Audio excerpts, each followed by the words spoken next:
بسم اللہ الرحمن الرحیم۔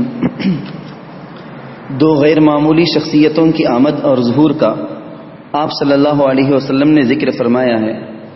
جہاں تک اس سوال کا تعلق ہے کہ مہدی کون ہے، تو اس کے جواب کا خلاصہ اور حاصل یہ ہے کہ دوسری شخصیت جن کی آپ صلی اللہ علیہ وسلم نے خوشخبری دی ہے امام مہدی کی ہے۔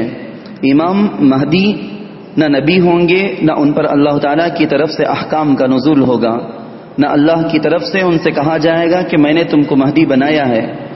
یہ نبی کی طرح اللہ تعالیٰ کی طرف سے بخشا ہوا کوئی ایسا عہدہ نہیں ہوگا جس پر ایمان لانے کی دعوت دی جائے یا ان کی مہدویت کو کلمے کا جز بنا لیا جائے، بلکہ ان کی حیثیت ایک خلیفہ راشد کی ہوگی۔